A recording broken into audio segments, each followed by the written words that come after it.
5 چیزوں پر 5 سزائیں ملتی ہیں۔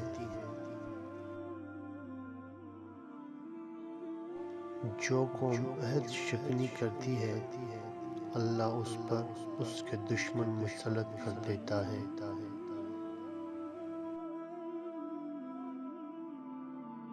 جو قوم احکام الہی کے خلاف فیصلہ کرتی ہے اللہ ان کو تنگ دست کر دیتا ہے۔ جس قوم میں بدکاری عام ہو جاتی ہے اس میں طاعون پھیل جاتی ہے۔ جو قوم ناپ تول میں کمی کرتی ہے وہاں زرعی پیداوار میں برکت نہیں رہتی اور کاد سالی پھیل جاتی ہے۔ جو قوم زکوٰۃ نہیں دیتی اللہ ان پر رحمت کی بارش نازل نہیں کرتی۔